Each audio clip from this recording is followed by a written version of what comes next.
청구인 대리인 이광범 변호사입니다. 오늘 저희 청구인 측 대리인단은 재판장님께서 부여해 주신 2시간의 최후 변론 시간 동안에 저를 포함하여 총 9명의 대리인이 각자의 주제를 가지고 변론할 예정입니다. 그럼 저부터 피청구인에 대한 신속한 파면만이 답입니다. 라는 내용으로 말씀드리도록 하겠습니다. 대한민국은 민주공화국입니다. 민주공화국은 국민 주권을 출발점으로 합니다. 그래서 헌법 제1조 1항은 대한민국은 민주공화국이다. 제2항은 대한민국의 주권은 국민에게 있고 모든 권력은 국민으로부터 나온다 라고 선언하고 있습니다. 또한 민주공화국은 대의민주제를 바탕으로 하고 있습니다. 국민이 국가 의사를 직접 결정하지 않고 대표자를 선출하여 결정하게 하는 것입니다. 대의민주주의 실현을 위해서는 선거가 필수적입니다. 선거와 선출직 공무원의 임기제는 민주공화국 국민이 공존하기 위한 최소한의 법칙입니다. 피청구인처럼 선거에 의하여 선출된 사람 스스로가 선거의 공정성에 의문을 제기한다면 민주공화국은 존립할 수 없습니다. 선거제를 전제로 하더라도 한 사람이나 특정 집단이 국가 권력을 오용하거나 남용하면 민주공화국의 근본이 훼손될 수 있습니다. 그래서 권력 분립이 필수적입니다. 입법, 사법, 행정의 산권 분립은 기본이고 우리 헌법은 여기에서 더 나아가 헌법재판소와 선거관리위원회까지 헌법기관으로 두고 국가 권력의 분산과 상호 견제를 도모하고 있습니다. 세계 각국이 우리나라 헌법재판소를 모델로 삼고 있고 대한민국 헌법재판소는 세계 헌법재판소의 중심에 서 있습니다. 세계 각국이 우리나라 선거 관리를 부러워하고 선거관리 시스템을 공부하고 있습니다. 헌법재판소와 선거관리위원회는 대한민국의 자랑거리입니다. 여러 차례 헌법 침탈이 있었지만 대한민국은 민주공화국임을 포기한 적이 결코 없습니다. 민주공화국의 위기마다 국민이 들고 일어나 무너진 헌법 질서를 회복하고 지켜냈습니다. 이승만 대통령은 6.25 동란 와중인 1952년 폭력을 동원하고 국회의원들을 위협하여 발췌개헌안을 통과시켰습니다. 여소야대 정국에서 간선제로는 대통령이 될 가능성이 없자 저지른 짓입니다. 1954년에는 삼선 제한을 철폐하는 개헌안을 4.4.5입이라는 황당한 계산법을 적용하여 통과시켰습니다.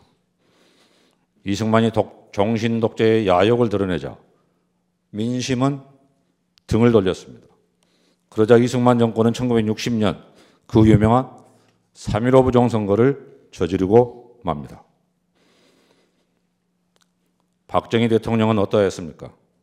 4.19 혁명 후 민주주의 회복 과정에서 혼란을 빚자 5.16 군사 쿠데타로 정권을 잡았습니다. 1969년 대통령 3선 금지 규정을 폐지하는 헌법 개정을 했습니다. 1972년 비상계엄을 선포하고 유신헌법을 만들었습니다. 통일주체국민회의를 설치하여 간선제로 대통령과 국회의원 정수의 3분의 1을 선출하도록 하였습니다. 대통령에게 국회 해산권을 부여했습니다. 국민은 저항하였고 박정희 독재 정권은 긴급조치 남발로 연명하였습니다. 전두환 대통령은 12.12 군사 쿠데타로 정권을 잡았습니다. 친위 쿠데타입니다. 대통령 간선제는 유지되었고 국가보위 입법회의가 만들어져 국회를 대체하기도 하였습니다. 이승만, 박정희, 전두환 대통령은 모두 전시 비상계엄이나 스스로 선포한 비상계엄 하에서 헌법 개정을 통해 독재의 길로 접어들었습니다. 그러나 영구 집권을 꿈꾸던 이들은 모두 비참한 최후를 맞이해야만 했습니다. 이승만은 4.19 혁명 후 미국으로 망명하였습니다. 국민으로부터 버림받은 초대 대통령은 하와이에서 쓸쓸하게 숨졌습니다. 박정희는 산업화의 업적을 뒤로하고 부하가 쏜 총탄에 맞아 비명행사하였습니다. 전두환은 권좌에서 내려왔지만 반란 및 내란 수괴죄로 법정에 서는 것을 피할 수 없었습니다.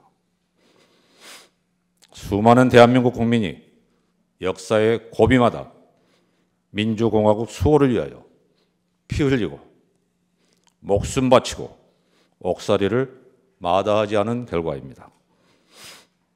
1960년 4.19 혁명, 1979년 부마 민주항쟁, 1980년 5.18 광주 민주화운동, 1987년 6월 민주항쟁이 대표적입니다. 피청구인은 2024년 12월 3일 심야에 우리 대한민국 국민이 피와 목숨을 바쳐 지켜온 민주헌정 질서를 무참하게 짓밟았습니다. 1987년 헌법 개정 이후 대한민국 국민은 민주공화국의 이념과 원칙을 더욱 공고히 하여 왔습니다. 세계가 대한민국의 민주주의를 칭송하였습니다.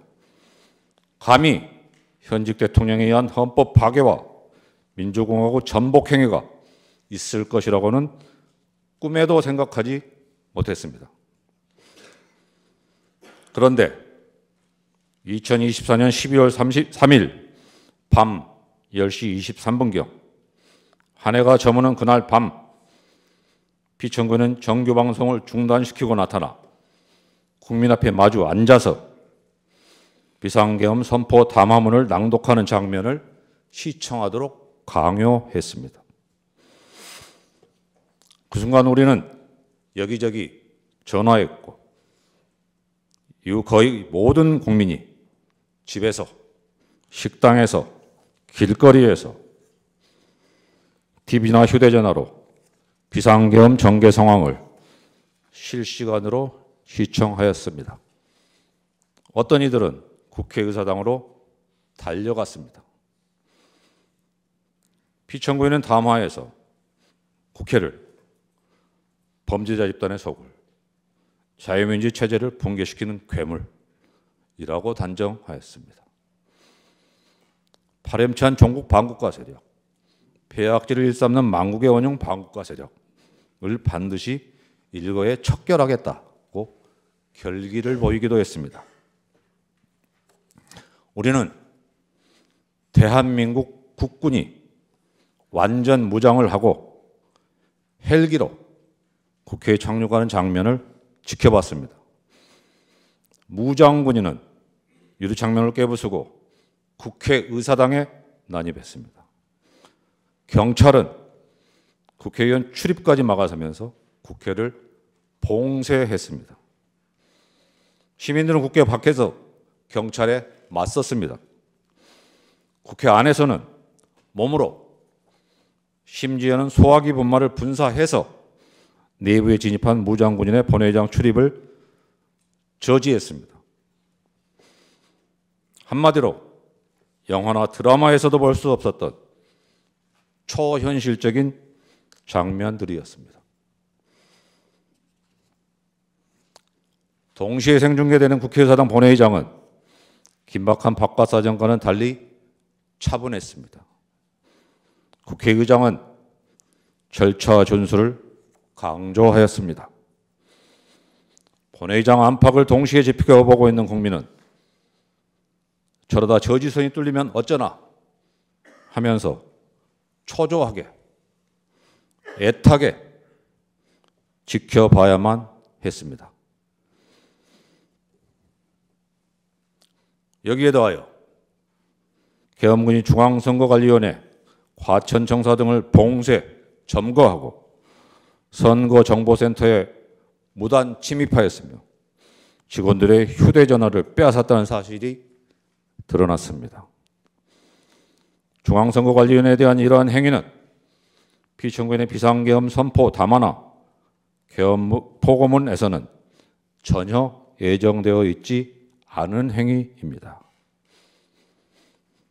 국회의장, 여당 및 야당 대표, 전직 대법원장, 언론인 등을 체포 감금하려 계획했던 사실이 밝혀졌고 피청구인이 직접 나서서 계엄군의 국회 진입과 국회의 계엄 해제 결의 저지를 명령 지휘하였다는 증언과 진술이 잇따랐습니다. 현장에 동원된 군인과 경찰 병력이 수천 명에 이르렀습니다. 육군 최정예 부대인 특수전사령부, 수도방위사령부, 대군사정보 수집부대인 정보사령부, 군사보안 군 방첩 및 군에 관한 정보의 수집 처리 등에 관한 업무를 수행하는 국군 방첩사령부 등 우리 국군의 핵심 전력을 동원하였습니다. 한마디로 대한민국 헌법 파괴 행위이자 민주공화국 전복 행위입니다. 비상계엄 선포를 전후한 피청군의 인식과 언행에 대하여 한 말씀 드리겠습니다. 피청구인은 여소야대 정국에서 대통령에 당선되었습니다. 표차는 0.73%, 초박빙이었습니다. 그럼에도 피청구인은 다수당인 야당의 존재를 인정하지 않고 무시하였습니다. 현실적이거나 잠재적인 정적 제거에 몰두하였습니다. 자신과 소속을 같이 하고 있는 집권 여당 내부 인사도 예외가 아니었습니다. 집권 여당은 작년 국회의원 총선에서도 참패하였습니다. 참패의 원인으로는 피청구인의 총선 기간 중 여러 언행이 지목되었습니다. 깊은 성찰에 타잡은 다수 야당과의 협치만이 피청구인 자신이 생존할 수 있는 유일한 선택지였습니다. 그러나 피청구인은 총선 참패가 부정선거의 결과라는 망상에 빠졌습니다. 다수 야당이 이끄는 국회가 대한민국의 헌정 질서를 짓밟고 정당한 국가기관을 교란시키는 내란을 획책하는 명백한 반국가 행위를 자행한다고 소리를 높입니다. 적반하장입니다. 피청구인이 듣기 싫은 소리는 입틀막으로 듣지 않고 듣고 싶고 보고 싶은 것만 골라보고 들은 결과입니다.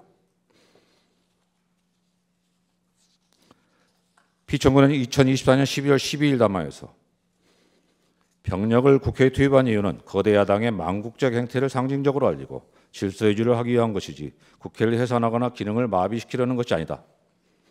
계엄령을 발동하되 그 목적은 국민에게 거대 야당의 반국가적 폐악 행위를 알려 이를 멈추도록 경고하는 것이었다. 라고 강변하고 있습니다. 그러면서 도대체 2시간짜리 내란이라는 것이 있습니까? 질서 유지를 위해 소수의 병력을 잠시 투입한 것이 폭동이라는 말입니까? 라고 외치고 있습니다. 피청구인이 그날 밤 일선 지휘관들에게 직접 내린 명령이나 우리가 지켜본 현장 상황에 정면으로 배치되는 주장입니다. 1심 판정에서는 내란 프레임을 짜고 자신에 대한 탄핵 공작을 하고 있다면서 음모론까지 제기하고 있습니다. 비상계엄을 계몽령이라고 주장하고 있습니다. 누가 누구를 계몽하겠다는 것입니까? 법꾸라지 법비의 요설이라는 말까지 나오고 있습니다.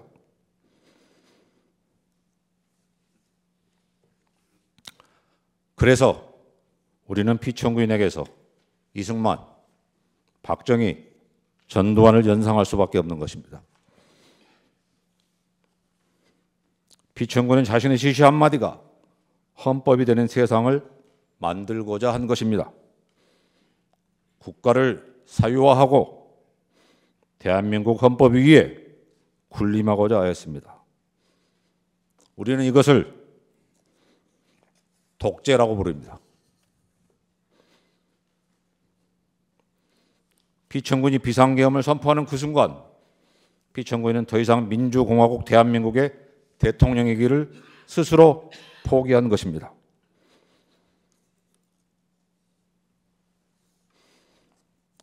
헌법재판소는 피청구인 주장의 부정선거 논란에 대하여도 깊이 헤아려 주시기 바랍니다.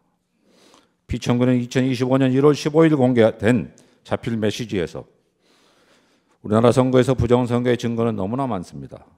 칼에 찔려 사망한 시신이 다수 발견되었는데 살인범을 특정하지 못했다고 해서 살인사건이 없었고 정상적인 자연사라 우길 수 없는 것입니다.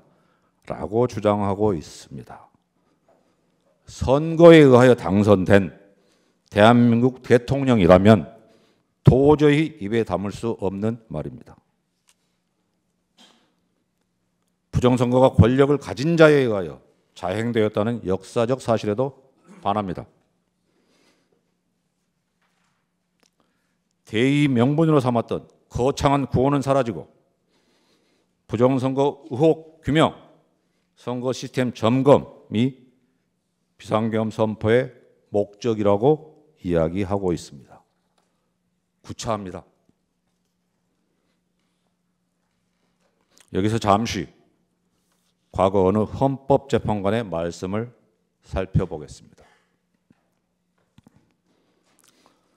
이 사건 탄핵 심판은 보수와 진보라는 이념의 문제가 아니라 헌법적 가치를 실현하고 헌법 질서를 수호하는 문제이다. 그리고 이 사건 탄핵 심판은 단순히 대통령의 과거 행위의 위법과 파면 여부만을 판단하는 것이 아니라 미래 대한민국이 지향해야 할 헌법적 가치와 질서의 규범적 표준을 설정하는 것이기도 하다. 이것은 박근혜 전 대통령에 대한 탄핵사건 결정문의 보충 의견입니다. 맞는 말씀입니다. 헌법재판소의 결정은 주문도 중요하지만 결정 이후에 담겨있는 내용도 중요합니다. 우리가 구현하고자 하는 헌법 가치를 담고 있기 때문입니다. 결정문은 민주공화국 대한민국의 민주주의를 한 단계 승화시키고 대한민국이 나아가야 할 방향을 제시하여야 합니다. 이번 기회에 망국적인 역병인 부정선거 음모론에 철퇴를 가함으로써 민주공화국의 기반을 굳건히 할 수 있도록 하여야 합니다. 오늘 이 심판정이 존재할 수 있도록 계엄군과 경찰에 맞서 싸운 민주시민, 국회의원과 국회 관계자, 부당한 지시와 명령을 거부한 정의로운 군인들에 대하여 저희 헌법재판소가 할 수 있는 최소한의 보답이라고 할 것입니다. 피청구인은 한날 한시라도 신속하게 파면되어야 합니다. 피청구인은 내란 우두머리죄로 구속, 기소되어 재판을 받고 있습니다. 전 국방부 장관, 군 고위 장성, 경찰 수뇌부도 내란 중요임무 종사죄나 내란 부하 수행죄로 기소되어 구속 상태로 재판을 받고 있습니다. 피청구인이 파면을 면한다고 해서 처벌을 면할 수 있겠습니까? 다시 국정을 맡길 수 있겠습니까? 피청구인이 이 순간에도 거짓과 가장으로 자신의 지지 세력 결집을 시도하고 있습니다. 국민을 편가르고 있습니다. 폭도들이 법원에 난입하여 폭동을 일으켰습니다. 어떤 국회의원은 헌법재판소를 해체하여야 한다고 주장하고 있고, 국가인권위원회 위원이라는 사람이 헌법재판소를 두들겨 부수어 흔적도 남김없이 없애버려야 한다고 선동하고 있습니다. 극도의 혼돈과 혼란 상태가 지속되고 있습니다. 비상계엄이 우리 경제에 미치고 있는 부정적 영향은 날로 심화되고 있습니다. 소비는 위축되고 경제는 회복하기 어려운 상태로 가고 있으며 치솟은 환율은 제자리를 찾지 못하고 있습니다. 국제사회의 우려도 커지고 있습니다. 하루하루가 고통스럽습니다. 이게 나라입니까? 라는 절망의 목소리가 귓가를 맴돌고 있습니다. 피청구인이 선포한 비상계엄이 지금까지 계속되고 있다면 우리는 어떤 장면들을 목격하고 있을까요? 피청구인이 복귀한다면 제2, 제3의 비상계엄을 선포하지 않을 것이라고 누가 보장할 수 있겠습니까? 국민과 더불어 재판부의 현명한 판단을 악망합니다.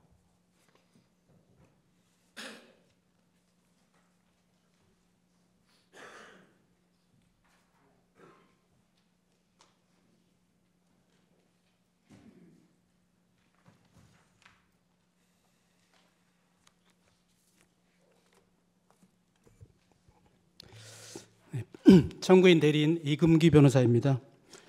저는 청구인이 자신의 탄핵 사건에서 보여준 태도와 거짓말에 대해서 몇 가지 생각을 말씀드리겠습니다. 경호처와 공수처의 대치와 국민들의 철야 농성에도 관저에 숨어 있다가 계엄 43일 만에 체포되자 피청구인은 그제서야 제3차 변론기일에 직접 나왔는데 그 첫 일성부터가 거짓말이자 위선이었습니다. 피청구인은 저는 철들고 난 이후로 지금까지 특히 공직 생활을 하면서 자유민주주의라는 신념 하나를 확고히 가지고 살아온 사람입니다라고 말했습니다. 종북 반국가 세력을 일거에 척결하고자 비상계엄을 선포한다고 무섭게 말했던 사람의 입에서 나온 말이라고는 도저히 믿기지 않았고 큰 기대를 하지는 않았지만 또다시 절망을 느꼈습니다. 다만 비상계엄을 전가의 보도처럼 생각하는 사람이라면 이 심판 청구는 결국 인용이 되고 말 것이라는 확신이 드는 순간이기도 했습니다. 그날 재판관님께서는 두 개의 질문을 하셨는데 첫 번째는 비상입법기구 예산을 지시했는가였고 두 번째는 수방사령관과 특전사령관에게 국회의원을 끌어내라고 지시했는가였습니다. 기재부 장관에게 쪽지를 준 적이 있는지 이런 간단한 질문에도 피청구인은 준 적도 본 적도 없다고 하면서도 국방부 장관에게 자신의 책임을 떠넘기는 변명을 장황하게 늘어놓았습니다. 사령관들에게 국회의원들을 끌어내라고 지시한 적이 있느냐는 두 번째 질문에는 없습니다라고 변명 없이 간결하게 답변하는 모습이 오히려 구차해 보이지는 않았습니다. 처음으로 출석해서 했던 첫 일성부터가 거짓말이라는 것은 누구라도 팩트체크가 가능할 정도입니다. 최상목 부총리의 말은 물론이고 조태열 외교부 장관의 진술만으로도 A4 문건을 직접 나눠준 사실이 드러났고, 사령관은 물론 수많은 군인들의 증언을 통해서 국회의원들을 끌어내라고 지시한 사실 또한 명백히 인정됩니다. 피청구인 때문에 내란의 공범이 되어 구속된 어떤 군인은 자신의 일생이 송두리째 무너지게 된 이 상황에서도 자신의 명령에 따랐던 부하들에게만큼은 화가 미치지 않게 해달라고 호소하고 있는 것과는 너무나도 다르게 거짓말로 자신의 죄를 감추려 하고 자신이 망쳐놓은 군인과 부하들에게 자기의 죄마저 뒤집어 씌우는 모습을 보고 또 한 번 실망을 금할 수가 없었습니다. 피청구인이 구치소에서 재판소로 출석하는 날에는 수백, 수천의 경찰관들이 동원이 되고 국민들은 이쪽과 저쪽으로 편이 갈려서 나라가 쪼개질 것만 같고 저 같은 일개 서생조차도 나라 꼴이 걱정이 되는 판인데, 청구인은 걱정도 안 되는지 재판소에 와서도 심판정에는 들어오지도 않거나 재판이 시작하기도 전에 다시 돌아가 버리는 것을 보면서 이 나라 공무원들의 노고는 안중에도 없고 국민들의 시선 따위는 아랑곳하지 않는 모습도 지켜봐야만 했습니다. 피청구인은 대통령 취임식에서 대통령으로서의 직책을 성실히 수행할 것을 국민 앞에 엄숙히 선서합니다라고 했지만 어쩌면 그 선서부터가 거짓이고 위선이었을지도 모른다는 생각이 듭니다. 대통령으로서 국민 앞에서 직무상의 거짓말을 하지 않고 진실해야 하는 것은 단순한 도덕적인 요청이 아니라 헌법적 요구이자 법적인 의무인 것입니다. 미국 제37대 대통령 닉슨은 단지 거짓말을 했다는 이유만으로 탄핵 위기에 몰렸고 결국 대통령직에서 사임해야만 했습니다. 피청구인은 자신의 잘못을 인정하지 않고 거짓말을 하는 것도 모자라서 그날의 진실을 고백하고 처벌을 감수한 군인들과 부하들을 거짓말쟁이로 몰고 탄핵과 내란을 공작하고 있다고 공격하였습니다. 그래서 이 사건은 마치 진실게임 같은 것이 돼버렸습니다. 피청구인이 한 거짓말 때문에 온 국민이 듣기평가를 받아야 했던 적도 있고 심지어는 출근 행렬도 거짓이라는 의혹도 있습니다만 그것이 탄핵 사유는 아니므로 논외로 하겠습니다. 그렇지만 이 재판은 피청구인의 말과 언어가 처음으로 진실했는지 아니면 거짓이었는지가 공식적으로 확인되는 의미를 갖고 있다고 생각합니다. 12.3 그날 밤 저는 느닷없는 계엄에 우선은 놀랐고 하필이면 지금 이때에 군에 가 있는 아들이 생각나서 내 아들이 계엄군이 될 수도 있는 건가? 라는 생각에 두려웠습니다. 비상계엄 자체도 너무 무섭지만 내 아이가 계엄군이 되는 것은 더더욱 끔찍한 일이었습니다. 그래서 국회로 달려갔고 국회는 다행히 계엄 해제안을 통과시켰습니다. 헌법이니 민주주의니 이런 생각을 하기보다는 그저 나와 내 아이들의 안전을 생각했고 아버지로서 아들이 계엄군이 될 수도 있는 상황만큼은 막아야만 했기 때문에 헬리콥터 소리가 너무 크고 총을 들고 있을지도 모르는 계엄군과 맞서는 것도 너무나 무서웠지만 소심한 용기나마 짜내어 국회 앞으로 달려갔던 것입니다. 그날 밤 큰 비극이 일어나지 않은 것은 국민들이 무서움을 무릅쓰고 온몸으로 막았기 때문이지 피청구인이 아무 일도 하지 않았기 때문이 결코 아닙니다. 만약 그를 막지 못했다면 우리 아이는 지금쯤 계엄군이 되어 있을지도 모르고 포고령이 무서워서 처단받을까 봐 무서워서 친구들과 카톡도 마음대로 하지 못하고 있을지도 모릅니다. 청구인 대리인에게 앞서서 저 또한 국민의 한 사람으로서 아들을 계엄군으로 만들려고 했던 피청구인에게 말할 수 없는 분노와 배신감을 느낍니다. 그리고 두려움을 느낍니다. 저는 아직 대통령의 신분인 피청구인의 앞에서 이렇게 말하고 있는 지금도 솔직히 떨리고 무섭습니다. 주권자를 배신한 피청구인을 심판하는 공개된 이 법정에서조차도 그가 두려운 것은 그가 아직 이 나라의 대통령이기 때문입니다. 존경하는 재판관님, 그날 국회가 해지안을 결의하고 다소 안도하는 심정으로 집에 가는 길에 여의도 공원의 낡은 비행기 한 대를 보았습니다. 8.15 해방 이후에도 김구 주석과 임시정부 요인들은 고국에 돌아오지 못하고 있다가 그의 겨울이 되어서야 일반인의 자격으로 이 비행기를 타고 당시 여의도 공항인 이곳에 내렸다고 합니다. 누군가는 부수고 무너뜨리고 팔아먹고, 반대로 누군가는 지키고 세우고 뺏기고 또 빼앗겨도 끝까지 되찾고자 하는 것, 그것이 과연 무엇일까요? 그것은 바로 피청구인이 말한 자유민주주의 시민으로서의 자격증, 바로 주권이라고 생각합니다. 나는 지금 부수고 무너뜨리고 빼앗는 자리에 서 있을 것인가, 아니면 지키고 세우고 되찾는 자리에 서 있을 것인가를 생각하면서 변론을 마치겠습니다. 감사합니다.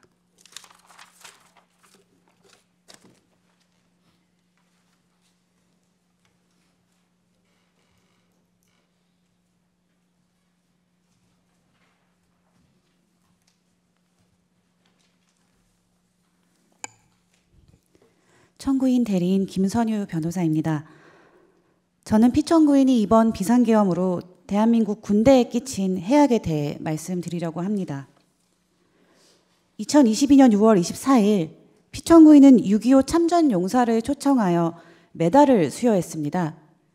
그 메달의 이름은 평화의 사도 메달이었습니다. 우리가 군인을 평화의 사도라고 불러야 하는 이유는 이들에게 부여된 최고의 의무가 바로 평화를 지키는 일이기 때문입니다. 설령 전쟁에 참여하더라도 군인의 행위는 궁극적으로 평화를 위한 수단이어야 합니다. 그러나 참전 용사의 목에 평화의 사도 메달을 걸어주던 피청구인은 2년 뒤 군인들을 내란의 현장으로 내몰았습니다. 평화 대신에 분열과 혼란의 소용돌이 속으로 밀어 넣었습니다. 30명의 군인이 내란과 직권남용으로 수사 대상이 되었습니다. 이들 중 누군가는 엄중한 책임을 지게 될 것입니다. 피청구인의 지시를 적극적으로 수행할 이들을 옹호할 여지는 없습니다. 사령관들은 명령의 위법성을 판단하기 어려웠다, 대통령의 명령이기에 정당한 것으로 생각하고 따랐다라고 변명합니다. 뉘른베르크 재판에서 나치 전범들이 내세운 변명과 다르지 않습니다. 멀리 갈 필요 없이 바로 5.18 내란 재판에서 내란 수계 전두환의 지시를 이행한 군인들도 상관의 명령을 따랐을 뿐이라고 변명하였습니다. 그러나 위법한 상관의 명령에 따랐던 이들은 모두 처벌받았습니다.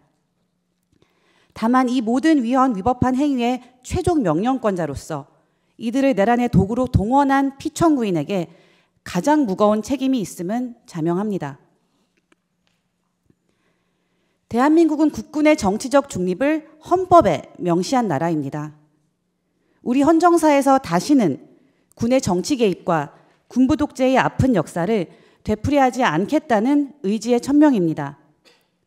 그러나 피청구인은 87년 헌법 이후 40년 가까이 지켜온 문민 통제와 국군의 정치적 중립 원칙을 무참히 훼손하였습니다. 국민을 위한 군대를 한 개인의 정치적 목적에 이용된 사병으로 전락시켰습니다.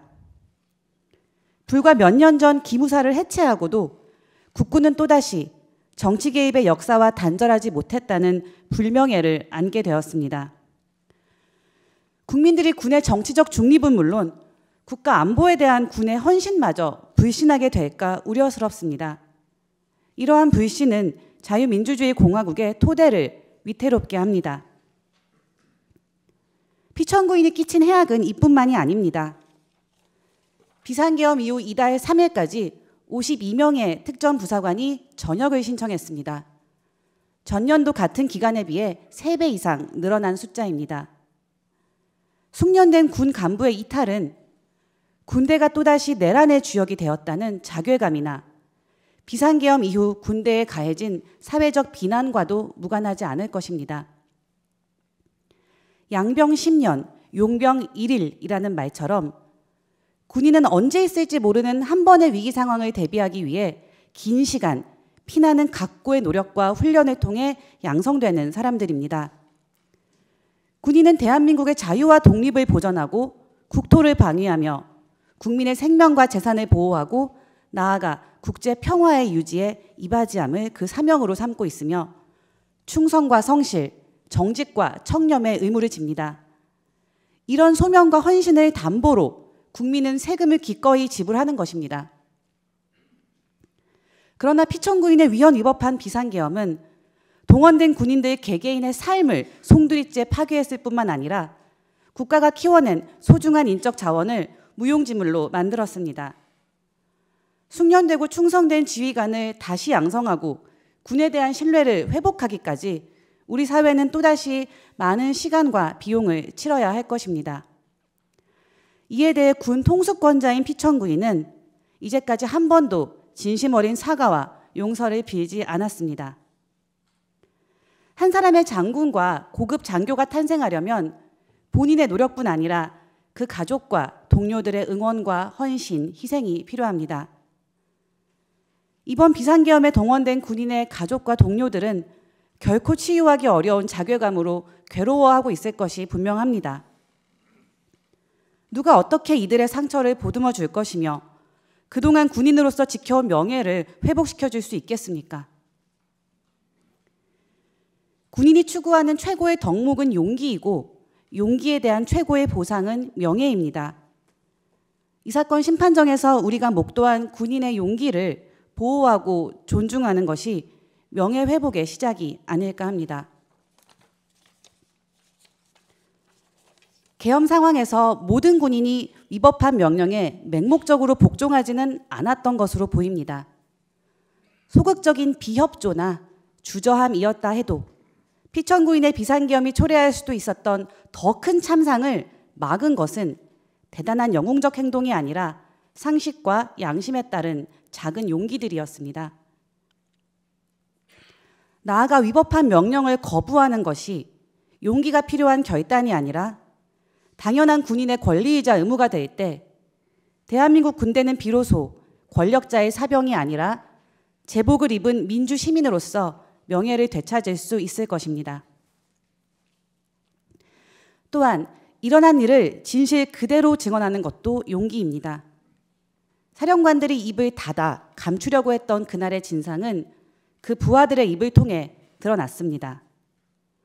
더욱이 자신도 불법에 가담했음을 인정하고 책임을 감수하며 사실 그대로 증언하는 용기와 그 진술에는 힘이 있습니다. 용기 있는 진술이 이 사건 탄핵 심판에서 사실 인정의 기초가 되었으면 합니다. 그리고 군대를 내란의 도구로 삼은 군 통수권자에게는 책임을 물어 파면해야 합니다. 피천구인이 군 통수권자의 지위에 있는 한 군의 정치적 중립과 명예회복은 불가능합니다. 피천구인의 지시를 따르지 않았던 군인은 보호될 수 없을 것입니다. 피천구인을 파면하는 헌법재판소의 결정이 피천구인이 무너뜨린 군의 정치적 중립, 훼손된 군의 명예, 손상된 신뢰를 회복하고 군인과 그 가족들이 받은 상처를 치유하는 첫걸음이 되리라고 믿습니다. 감사합니다.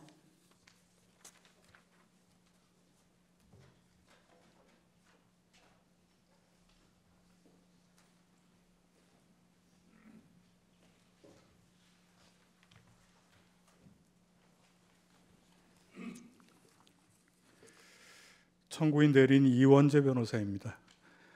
피천구인과 그 대리인이 이 사건 비상계엄의 이유 중 하나로 들고 있는 부정선거론에 대해서 말씀드리겠습니다. 소추 사유 중 피천구인이 중앙선거관리위원회 침탈과 관련되어 있는 내용입니다. 비상계엄이 선포된 후 국회에서 일어났던 일은 온 국민이 실시간 방송을 통해 지켜보아서 그 실상을 잘 알고 있습니다.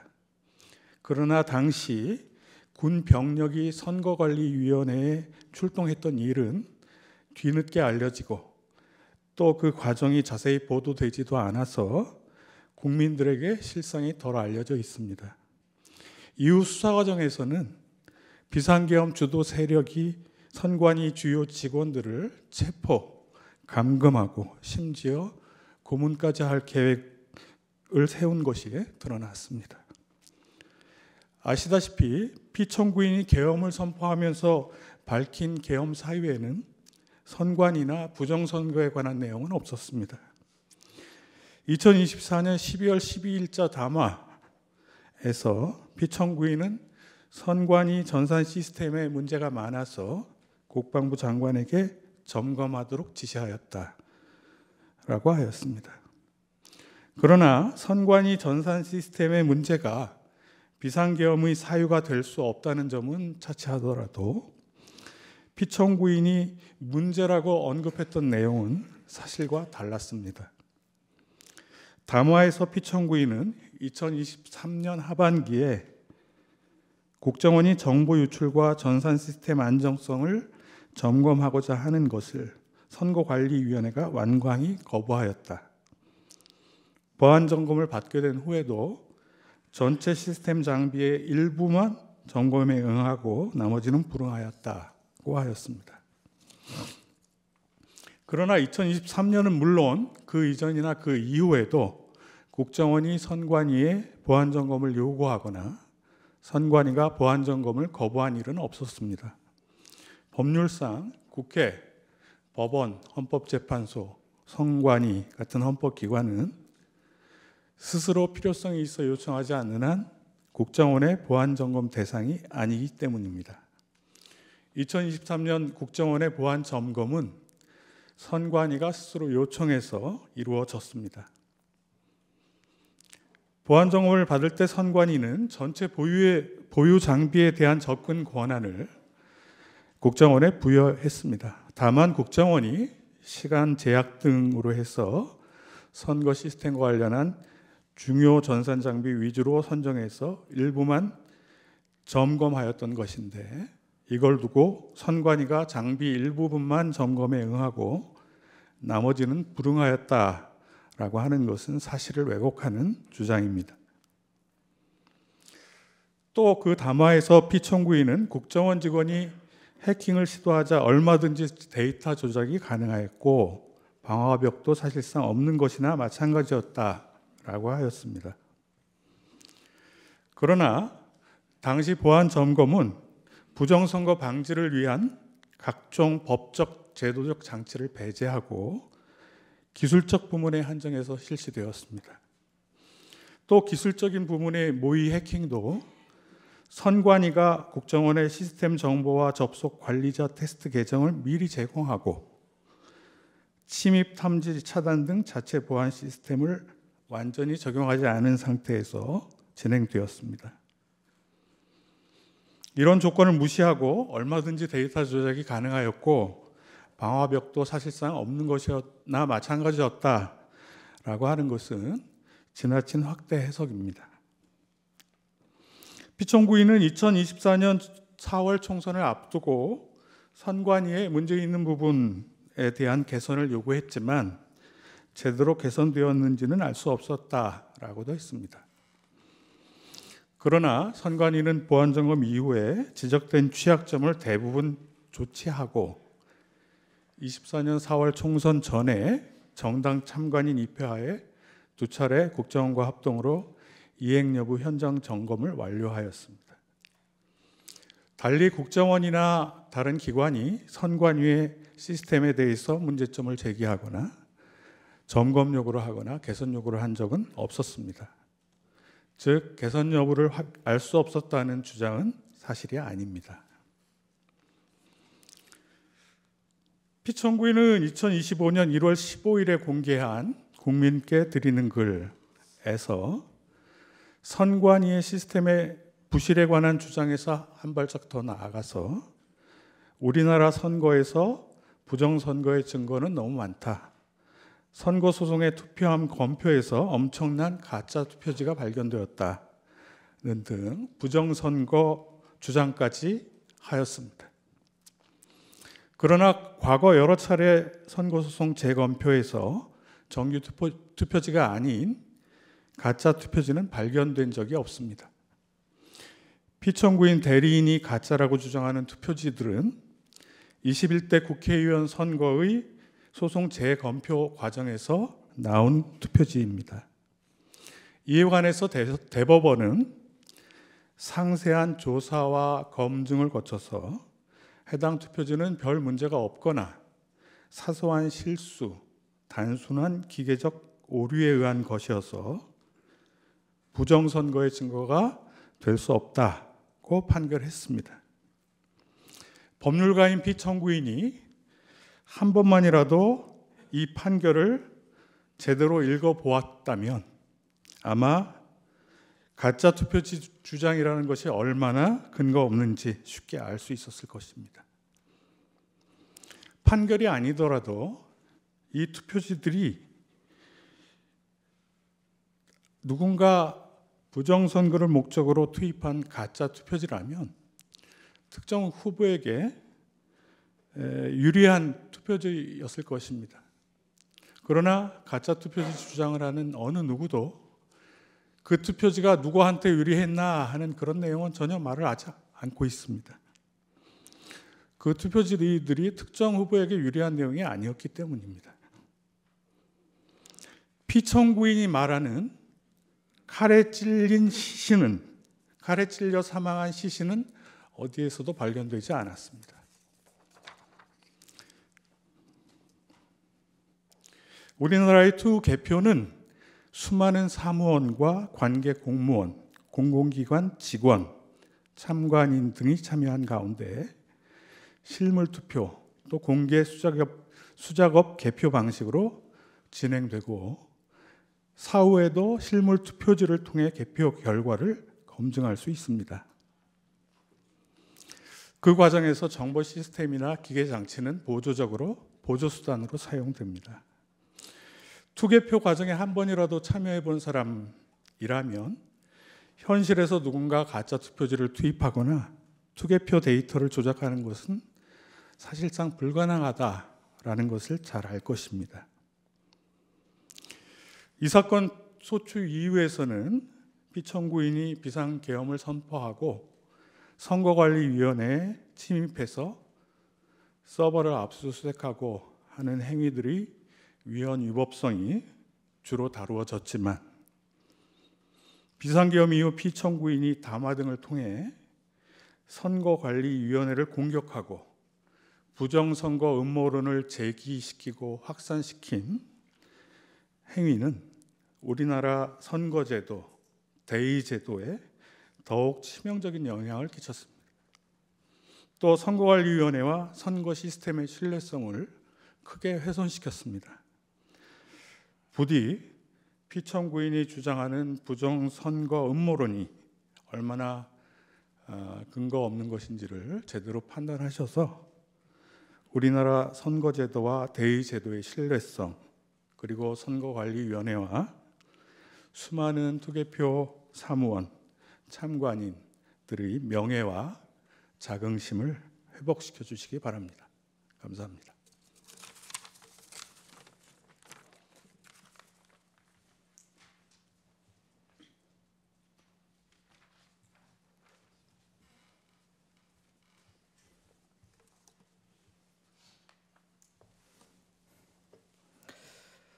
네, 청구인 대리인 황영민 변호사입니다. 저는 이 자리에서 우리 아이들에 대해서 말씀을 드리고자 합니다. 2024년 12월 3일 비상계엄, 대한민국의 아이들은 이날을 어떻게 기억하고 피청구인의 행위를 무엇이라 배우고 잘할 것인지에 대한 얘기를 드리고 싶습니다. 45년 만에 비상계엄, 국회에 착륙한 군용 헬기와 의사당에 난입한 군인들, 현직 대통령 체포와 이를 막는 경호원들, 법원을 아수라장으로 만든 일군의 무리들, 그리고 바로 이 심판정에서 계엄은 경고성이고 계몽령이라는 피청구인의 태도, 피청구인이 일으킨 비상계엄과 내란 사태, 2달이 넘는 기간 매일 벌어지는 혼란 속에서 지금 아이들은 무슨 일만 있으면 계엄을 선포한다라는 웃지 못할 장난을 치고 있습니다. 그리고 한편으로는 학교와 가정에서 계엄이 무엇인지 대통령이 왜 그랬는지, 그리고 탄핵은 무엇이고 또 헌법과 민주주의는 또 무엇인지 끊임없이 질문을 던지고 있다고 합니다. 저 역시 마찬가지입니다. 지난 2달 동안 제 아이로부터 어떤 이유로 제가 늦게 들어오고 주말에도 함께 놀지 못하는지, 우리 일상에 발생한 이 사건이 무엇인지 질문을 받고 있습니다. 바야흐로 온 국민이 역사책에서나 봤던 계엄으로 인해 헌법을 공부해야 하고 대통령의 권한과 의무에 대해 우리 아이들에게 어떻게 답해 주어야 할지 고민해야 하는 상황입니다. 그러나 곤혹스러운 것은 비단 계엄이나 탄핵, 대통령의 헌법수호 의무와 같은 어려운 개념이나 헌법 조항을 어떻게 쉽게 설명할지가 아닙니다. 질문하는 아이들에게 대통령은 전시, 사변 또는 이에 준하는 국가 비상 사태가 있을 때 공공의 안녕 질서를 유지하기 위해 계엄을 선포할 수 있어 라고 계엄 조건을 설명해 주더라도 다시 돌아오는 질문은 항상 똑같습니다. 그래서 왜 대통령은 계엄을 한 거야? 라는 질문입니다. 우리가 곤혹스러운 이유는 근본적으로 답해 줄 수 없는 바로 이 질문이 있기 때문입니다. 평화로웠던 12월 그날에 왜 비상계엄을 선포했는지, 군인들을 국회의사당에 보낸 이유가 무엇인지, 국회의원들을 끌어내려고 한 까닭이 무엇인지 등에 대해 상식적이고 합리적인 설명이 불가능하기 때문입니다. 탄핵 심판의 변론이 마무리되는 지금도 마찬가지입니다. 여전히 피청구인으로부터 왜 그랬는지라는 질문에 대한 합리적인 답변을 듣지 못하고 있습니다. 피청구인에게 묻고 싶습니다. 도대체 왜 이런 일을 벌이셨는지, 우리 아이들에게 뭐라고 설명해야 하는지 지금이라도 대통령다운 대답을 듣고 싶습니다. 대통령 배우자의 범죄에 대한 특검법 발의, 정부가 편성하지도 않은 예산을 삭감했다는 이유, 일부 공직자에 대한 탄핵 소추 등 피청구인이 주장하는 이른바 야당과 국회의 반국가적 행위들이 계엄을 선포할 국가 비상사태가 될 수 없다는 점은 명확합니다. 피청구인과 사전 공무원 국방부 장관을 제외하고 어떤 국무위원도, 이 재판정에서 증언한 국무총리도, 경제수석도, 안보실장도, 국정원장도 동의하지 못한 국가 비상사태는 피청구인의 몽상에 불과합니다. 억지로 이유를 생각해 보자면 야당과 국회의 견제로 피청구인이 원하는 정책을 마음껏 펼치지 못했다는 것이 유일한 이유로 보입니다. 하지만 국회는 대화와 타협의 대상이지 억압과 척결의 대상이 아닌 것은 너무나 당연합니다. 그런데 우리는 이번 탄핵 심판 과정에서 피청구인 주변의 사람들이 피청구인에게 이 당연한 대화와 타협조차 설득한 적이 없고 그저 피청구인을 왕처럼 떠받들며 피청구인의 경로에 동조만 했다는 사실을 알게 되었습니다. 자신을 왕으로 떠받드는 분위기 속에서 피청구인은 진짜 자기가 제왕이라고 착각한 것으로 보입니다. 자신을 제왕이라고 착각한 피청구인은 왕의 권한을 견제하려는 세력을 적으로 규정할 수밖에 없었습니다.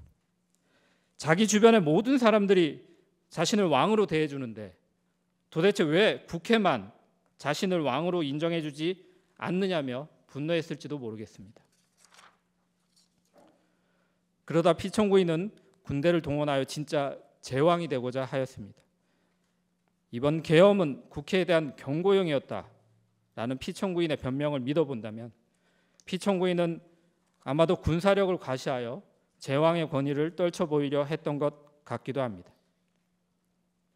하지만 대통령은 왕이 아닙니다. 우리 아이들에게 대통령을 왕이라고 가르칠 수는 없습니다. 국민이 대통령을 왕으로 대우하는 순간, 대통령이 스스로 자신을 제왕이라고 착각하는 순간 대한민국은 더 이상 민주공화국일 수 없습니다. 우리는 이 재판에서 대한민국 대통령은 대한민국의 왕이 아니라는 당연한 사실을 다시 선언하고 그 사실을 민주공화국의 구성원으로 자라날 우리 아이들에게 알려주어야 합니다. 어린 시절 주변의 어른들은 1980년에 광주를 광주 사태라고 불렀습니다. 그리고 저는 빨갱이, 반정부 반란군이 도시를 점령하고 나라를 혼란에 빠뜨렸지만 리더십 있는 어떤 군인이 용감한 공수부대원들을 보내서 신속히 진압했다고 배웠습니다. 수많은 사람들이 피를 흘리고 고통의 시간을 보냈고 17년이나 지나서야 법원은 전두환을 내란 우두머리라고 확인하고 무기징역을 선고하였습니다. 저도 그 오랜 시간이 흐른 뒤에야 그날의 진실을 광주 사태가 아니라 5.18 민주화 운동이었다는 것을, 빨갱이 폭도가 아니라 신군부에 저항했던 시민들이었다는 것을, 나라가 혼란했던 것이 아니라 무도한 일부 군인들이 정권을 찬탈하고자 비상계엄을 선포했던 것을 비로소 알게 되었습니다. 다시 처음의 질문으로 돌아와서 생각해 봅니다. 대한민국의 아이들은 이번 비상계엄을 어떻게 기억하고 피청구인의 행위를 무엇이라 배우고 자라나야 할까요? 5.18 민주화 운동을 폭도가 일으킨 광주 사태라고 배웠다가 오랜 시간이 흐른 후에야 진실을 알게 됐던 저처럼 저의 아이와 그리고 대한민국 아이들을 키울 수는 없습니다. 피청구인이 말하는 경고성 계엄을 그럴 법하다고 생각하고 계엄령을 계몽령이라고 한없이 가볍게 생각하고 서부지법 폭동 사태를 미화하는 내용을 보고 듣고 자라는 제 아이, 우리나라의 아이들을 상상하기조차 어렵습니다. 이번 헌법재판소의 결정은 대한민국을 살아갈 우리 아이들의 배움과 사고를 결정지을 것입니다. 12월 3일 비상계엄을 실행한 피청구인의 행동에 대한 헌법재판소의 평가가, 또한 아무 일도 일어나지 않았다고 말하는 피청구인의 인식에 대한 헌법재판소의 평가가 오늘의 아이들이 배우고 자라날 역사의 진실을, 그리고 내일의 대한민국이 어떠할지를 결정할 것입니다. 감사합니다.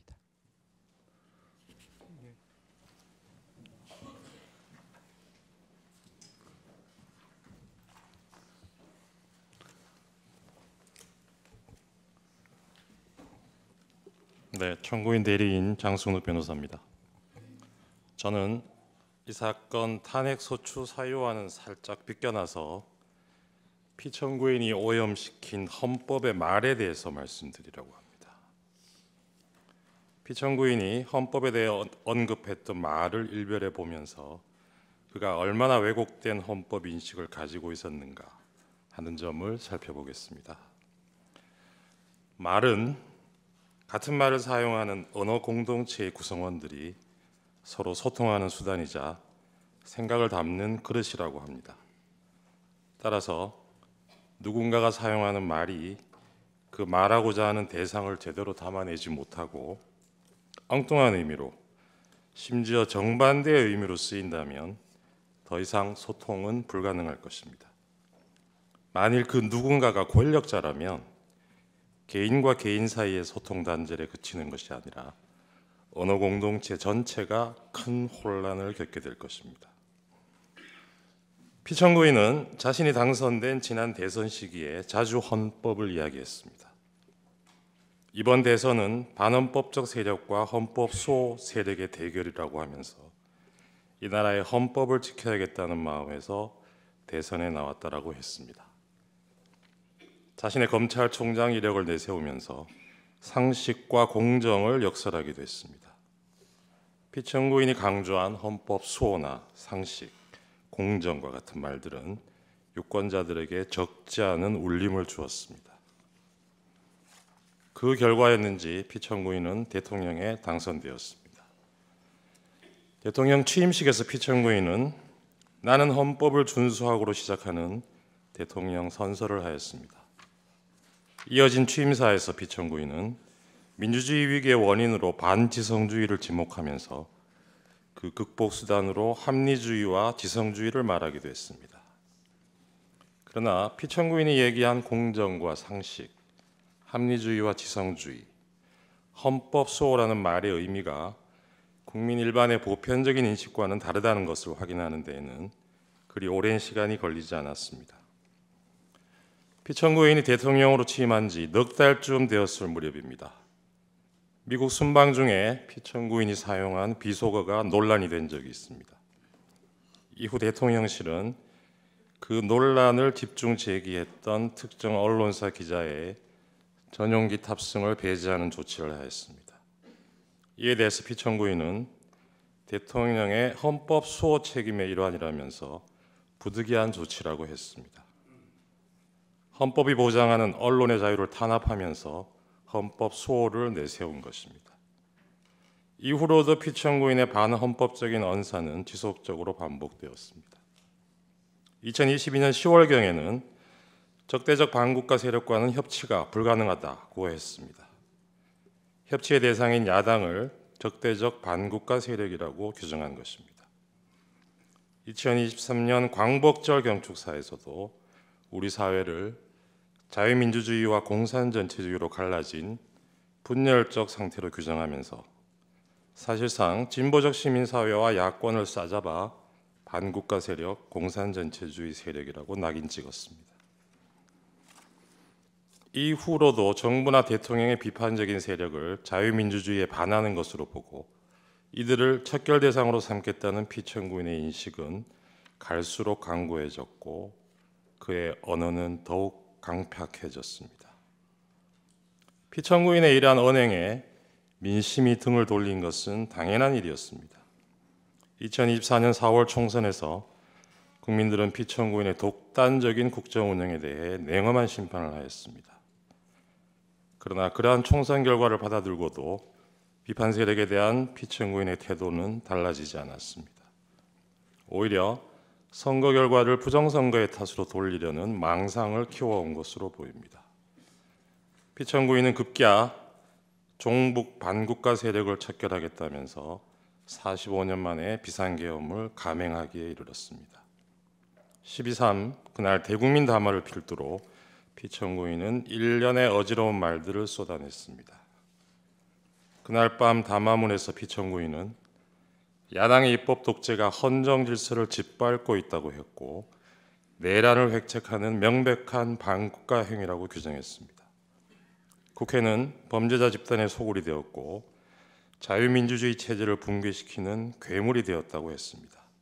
그러면서 폐악질을 일삼은 만국의 원흉, 파렴치한 종북 반국가 세력들을 일거에 척결하고 자유헌정 질서를 지키기 위해 비상계엄을 선포한다고 했습니다.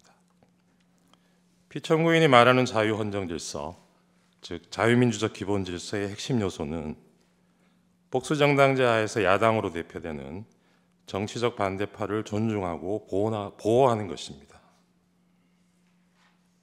피청구인은 대국민 담화에서 존중과 보호의 대상인 이들을 척결하겠다고 했습니다. 이것은 자유민주적 헌정 질서를 파괴하겠다는 것과 다를 바 없습니다. 그런데도 이 대목에서도 피청구인은 자유민주적 헌정 질서를 지키기 위해서라고 강변했습니다. 자유민주적 기본 질서에 대한 피청구인의 이러한 전도된 헌법 인식은 자신이 검토하였다고 실토한 포고령에도 오롯이 드러나 있습니다. 포고령에는 피청구인을 비판해온 모든 세력들이 망라되어 있고 이들을 영장 없이 체포할 수 있다고 되어 있습니다. 한마디로 비상계엄을 통해 자신에 대한 모든 정치적 반대파들의 입을 틀어막고 손발을 묶으려 한 것입니다. 그러면서 피청구인이 내세운 것은 역시나 자유민주주의의 수호를 위해서라는 것이었습니다. 존경하는 재판관님, 12.3 비상계엄은 1987년 민주화 이후 차근차근 내디뎌 온 민주공화정의 도정을 물어 돌리려는 것이었습니다. 무모하지만 위험천만한 도발이었습니다. 그러나 피청구인이 이 역주행을 기도하면서 간과한 것이 있었습니다. 그것은 바로 우리 국민들이 온몸으로 저항의 민주주의를 지켜내는 과정에서 체득하고 어느새 DNA에까지 각인된 우리가 주권자라는 시민의식이었습니다. 피청구인이 내팽개친 헌법 수호자로서의 책임을 국민들이 자임하고 나섰던 것입니다.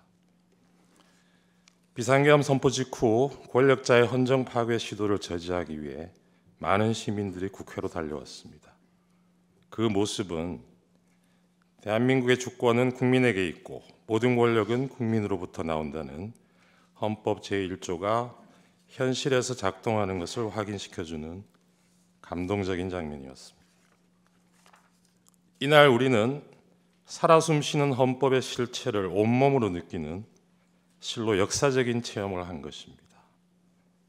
이러한 경험은 앞으로 설령 독재를 꿈꾸는 또 다른 몽상가의 또 다른 헌법 파괴 시도가 있더라도 그로부터 민주공화국을 지켜내는 원동력이 될 것이라 믿습니다. 탄핵 결정이 나온 후에 우리 사회가 분열과 혼란을 겪을 것이라고 걱정하는 사람들이 적지 않습니다. 그러나 주권자가 헌법을 지켜낸 우리의 경험은 그러한 혼란을 극복하는 과정에서도 많은 지혜를 줄 것입니다. 따라서 그 혼란의 시간은 길지 않을 것입니다. 존경하는 재판관님, 피청구인은 자유민주주의를 무너뜨리는 언동을 하면서 자유민주주의의 수호를 말했습니다. 헌법을 파괴하는 순간에도 헌법 수호를 말했습니다. 이것은 아름다운 헌법의 말, 헌법의 풍경을 오염시킨 것입니다. 제가 좋아하는 노래 가사에 이런 구절이 있습니다. 세상 풍경 중에서 제일 아름다운 풍경, 모든 것들이 제자리로 돌아가는 풍경. 이 노랫말처럼 모든 것들이 제자리로 돌아가고 우리도 하루빨리 평온한 일상으로 돌아갈 수 있기를 소망합니다. 저는 그 첫 단추가 권력자가 오염시킨 헌법의 말들을 그 말들이 가지는 원래의 숭고한 의미로 돌려놓는 데서 시작되어야 한다고 믿습니다. 국민과 함께 이 사건 탄핵 결정문에서 피청구인이 오염시킨 헌법의 말과 헌법의 풍경이 제자리를 찾는 모습을 꼭 보고 싶습니다. 감사합니다.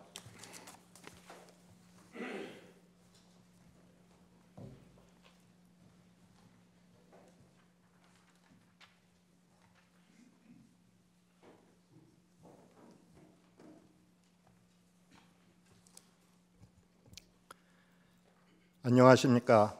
청구인 측 대리인 김진환 변호사입니다.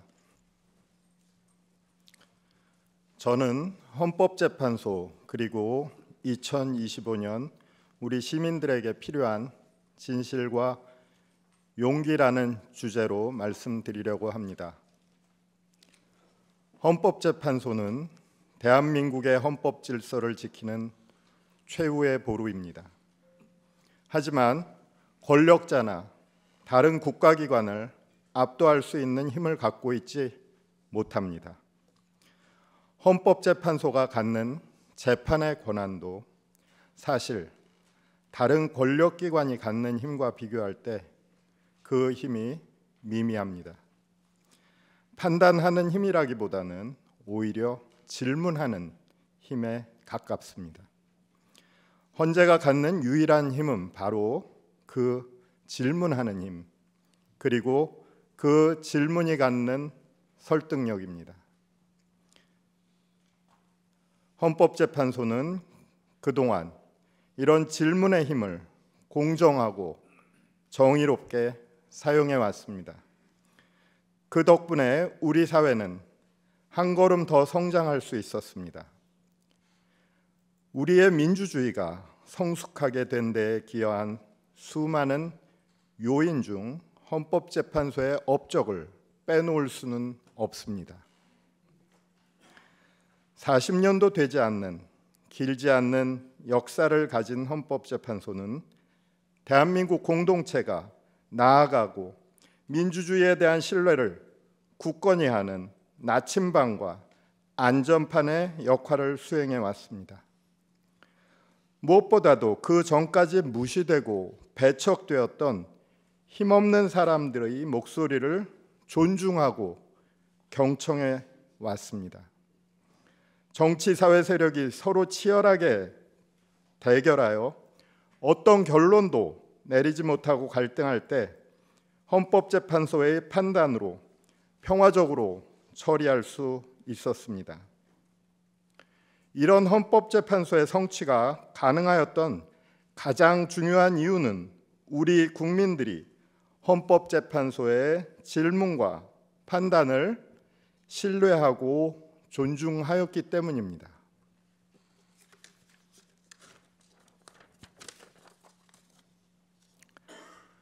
광장에서 충돌과 대립이 벌어지고 있습니다. 피청구인의 위헌적 행위를 옹호하는 일부 정치 세력과 사회 세력들이 헌법을 부정하며 헌법재판소를 흔들고 있습니다. 앞장서서 헌법 질서를 존중해야 할 정치인들이 오히려 헌법재판소에 대한 불신을 선동하고 있습니다. 자신들의 정치적 이익을 달성하기 위한 도구로 삼고자 헌법재판소의 위기를 부추기는 것입니다. 정치 세력들에게, 정치인들에게 헌법재판소를 흔드는 행위를 중단할 것을 호소드립니다. 헌법재판소가 우리 사회에 던지는 질문에 공감하지 않더라도, 그래서 질문의 내용을 비판하더라도 질문하는 재판관들이 편향된 사람이라고 선동해서는 안 됩니다. 그것은 자신들의 편견 가득한 이념틀로 재판관들의 생각과 양심을 함부로 규정짓는 행위이며 헌법재판소에 질문하는 입을 폭력의 손으로 틀어막는 행위입니다. 사실 이 호소는 어느 진영의 일방을 위한 호소가 아닙니다. 헌법재판소는 자의적인 권력으로부터 국민을 지켜주는 가장 최후의 기관입니다. 지금은 헌재 흔들기에 여념없는 정치 세력도 언젠가 권력의 횡포로부터 보호받아야 할 때는 헌재 심판정 앞에 호소할 수밖에 없습니다. 만일 헌법재판소에 대한 신뢰마저도 무너뜨린다면 우리 사회는 헌법 이전에 만인 대 만인의 투쟁 상태로 돌아갈 것입니다. 우리에게 남아있는 것이라고는 미움과 혐오, 그리고 중단 없고 한계 없는 최악의 갈등이 될 것입니다.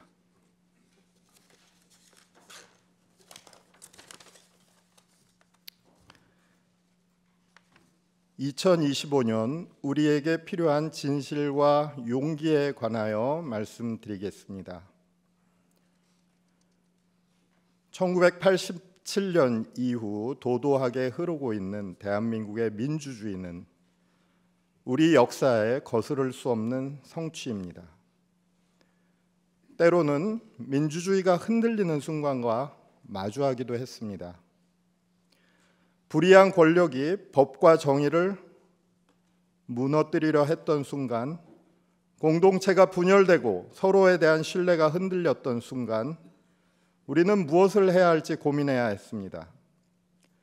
우리 국민들은 그 순간마다 더 나은 대한민국을 만들기 위해서는 더 강한 민주주의가 필요하다는 것을 깨달았고, 진실과 정의를 향한 용기로 그것을 지켜왔습니다.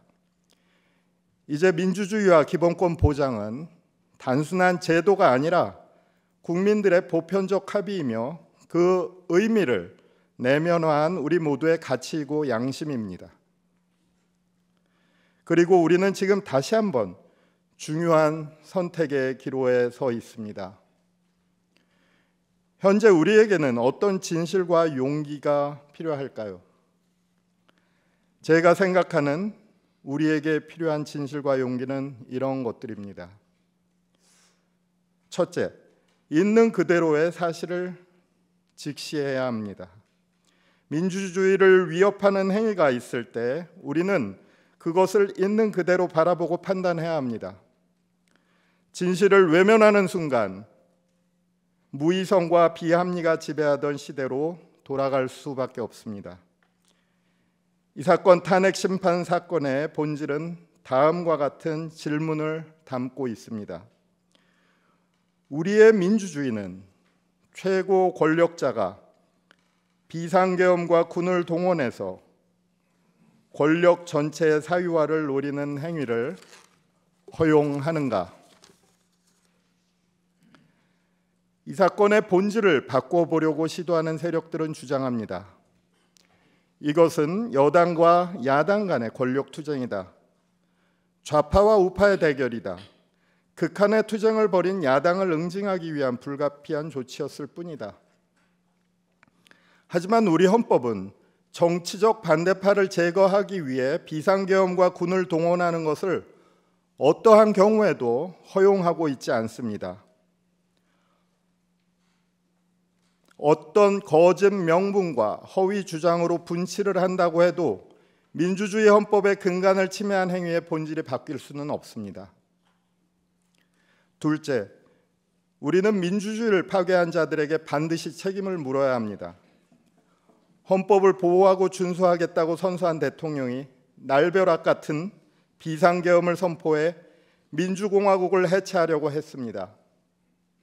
언론, 출판, 집회, 결사의 자유를 모두 빼앗는 포고령을 발표했습니다. 군대를 실은 헬리콥터를 국회에 보냈고 계엄 해제 요구 결의 중인 국회의원들을 회의장 밖으로 끌어내라고 명령했습니다. 이런 행위를 한 피청구인에게 책임을 묻지 않을 수는 없습니다. 피청구인을 다시 권자로 돌려보낸다면 나와 우리 가족의 미래는 결코 안전할 수 없습니다. 책임을 묻는 것은 과거 행위에 대한 응보나 복수를 위한 것이 아닙니다. 그것은 우리 모두의 미래를 위한 일입니다. 셋째, 우리는 모두를 서로 신뢰해야 합니다. 불신과 분열은 우리를 가장 쉽게 무너뜨립니다. 우리는 역사 속에서 함께 나아갈 때 더 강해진다는 것을 배웠습니다.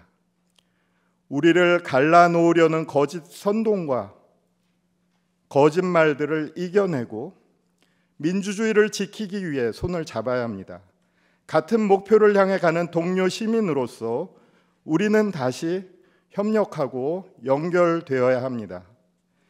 그리고 생각하고 행동해야 합니다. 우리들 자신이 직접 나서지 않는다면 그 어떤 권력도 우리의 자유를 대신 지켜주지 않습니다. 우리가 올바른 질문을 던지고 잘못된 것에 대해서 맞서며 행동할 때 민주주의는 회복될 수 있습니다. 이번 헌법적 위기 상황 속에서 우리가 지켜보아야 했던 가장 안타까운 장면은 경찰과 사법기관을 향해 폭력을 행사하는 일부 젊은이들의 모습이었습니다. 우리는 이들 젊은이들을 비난하는 것에 그쳐서는 안 될 것입니다. 우리 사회의 법과 제도, 현실과 관행이 우리 젊은이들의 꿈을 좌절하도록 만들지는 않았는지, 우리 사회가 그들에게 합당하고 공정한 희망을 나누어 주었던 것인지 돌아보아야 합니다. 민주주의는 단순한 법과 절차로 유지될 수는 없습니다. 구성원 모두가 그 공동체 속에서 희망과 신뢰를 찾을 수 있을 때 지속될 수 있습니다. 2025년 민주주의 위기 속에서 우리는 진지하게 고민해야 할 것입니다. 우리 국민들이 대한민국을 사랑하고 신뢰할 수 있도록 하기 위해서 영화의 제목처럼 한국이 싫어서 한국을 떠나가지 않도록 하기 위해서 우리는 과연 어떤 나라를 만들어야 할 것인가에 관하여서 말입니다. 결론입니다. 우리는 민주주의 헌법의 기초를 다시 세우기 위해 이 사건 탄핵 심판정에 모였습니다. 저희 국회 대리인단 모두는 확신합니다. 헌법재판소 재판부가 조만간 내려주실 판단은 우리의 민주주의를 더욱 강하게 만들 것입니다. 그리고 우리 국민들은 그 판단 속에서 희망을 발견하고 대한민국에 대한 신뢰를 일구어 나갈 수 있을 것입니다. 이제 헌법재판소가 결단해야 할 시간입니다. 우리 대리인단 모두는 숨죽여 헌법재판소의 판단을 기다리겠습니다. 그리고 국민들과 함께 간절한 마음으로 헌법재판소의 정의로운 판단을 기도하고 염원하겠습니다. 감사합니다.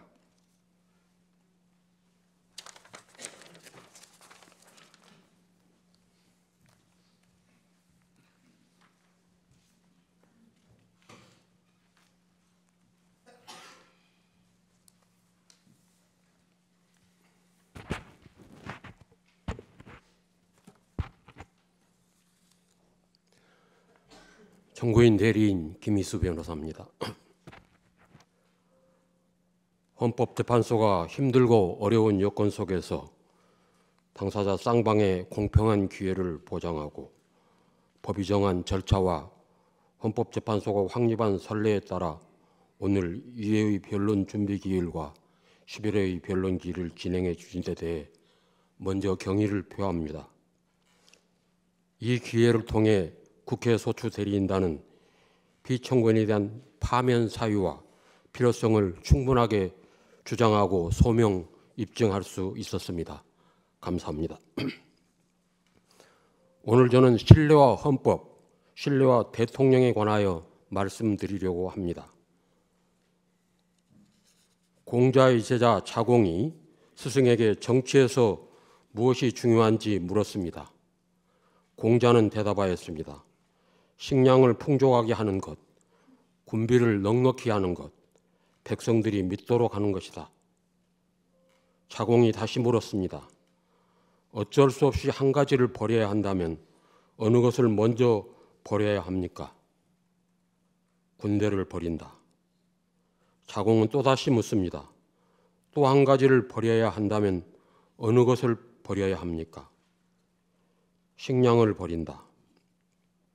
예로부터 죽음은 모두에게 있는 것이지만 백성들의 믿음이 없으면 나라는 존립하지 못한다.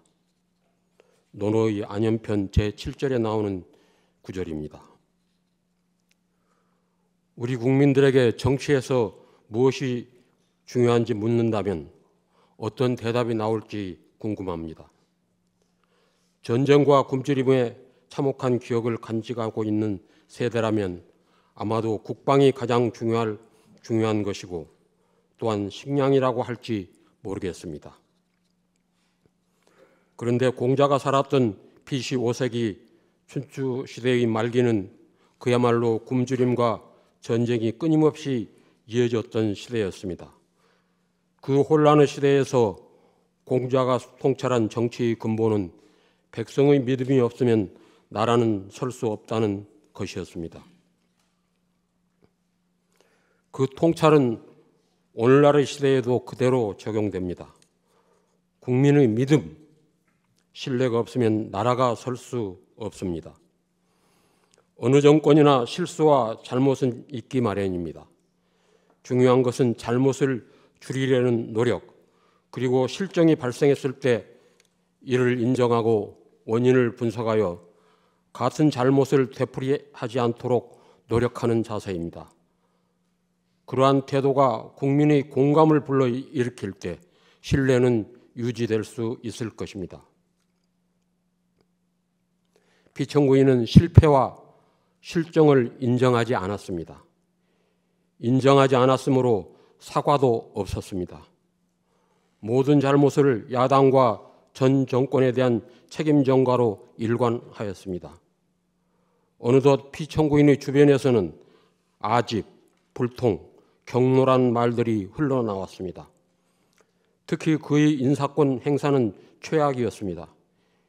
인권을 보호해야 할 기관에 인권을 가장 무시하는 인물을 임명하였고, 청렴과 국민 권익을 보호해야 할 기관에는 권력을 남용하는 인물을, 권력을 감시해야 할 기관에는 권력에 아부하는 인사를 거리낌 없이 임명하였습니다. 배우자에 대한 의혹은 피청구인이 가장 큰 리스크였다고 할 수 있습니다. 국정에 밀착해 적극 개입한다는 말들이 정권 초부터 지속적으로 나오고 있었습니다. 주가 조작, 명품백 수수 혐의 등에 대해 야당이 제출한 특별검사 법안에 대통령은 거부권을 고집스럽게 행사하였습니다. 최상병 특검법 등 다른 법안들에 대해서도 마찬가지였습니다. 피청구인도 국민으로부터 신뢰와 존경을 얻고 싶었을 것입니다. 그가 자신의 위기를 벗어나기 위해 사용한 것은 국가 긴급권과 국군 통수권이었습니다. 비상계엄이라는 극단적인 수단으로 자신의 정치적 반대자를 척결, 곧 없애버리고자 하였습니다. 주권자를 보호하는 데 사용해야 할 헌법상의 권력을 주권자를 공격하는 도구로 사용했습니다. 그의 비상계엄은 헌법에 명시적으로 규정된 요건과 절차에 전혀 맞지 않았고, 국회의 계엄 해제 의결을 폭력을 써서 저지하려 했으나 노렸던 반전은 일어나지 않았습니다. 계엄 실행 과정이 실패로 돌아가자 피청구인은 심지어 자신의 명령을 수행한 부하들에게조차 신의를 다하지 않았습니다. 자신의 책임을 모면하기 위해 부하들에게 모든 죄책을 떠넘기며 그들의 충성심을 배반하였습니다. 이러한 피청구인이 국민으로부터 신뢰와 존경을 얻으려 했다면 참으로 아이러니한 일입니다. 대통령은 국정 최고 책임자로서 최고의 권력자입니다. 헌법은 대통령이 최고의 권력을 갖고 있기에 그에게 헌법 수호 책임을 부여하고 있습니다. 대통령이 취임식에서 헌법을 준수하겠다는 선서를 하는 순간은 취임식의 하이라이트이며 가장 엄숙한 시간입니다. 헌법을 수호하고 준수하겠다는 것은 국민들과 대통령과의 약속이므로 그 약속을 지키는 것이야말로 국민들로부터 신뢰를 받는 절대적 조건입니다. 피청구인이 위반한 헌법 규정과 원칙들은 민주주의 체제를 지키는 가장 중요한 것입니다. 그러므로 피청구인은 대통령으로서 헌법 수호의 책임을 다하지 못했다는 정도에 그치는 것이 아니라 적극적으로 헌법을 파괴하는 행위로까지 나아간 것입니다. 국민들이 부여한 신뢰를 최악의 방법으로 배신함으로써 민주공화국에 대한 반역 행위를 저지른 것입니다. 공자는 정치에 대한 신뢰가 없으면 나라가 존립하지 못한다고 강조하였습니다.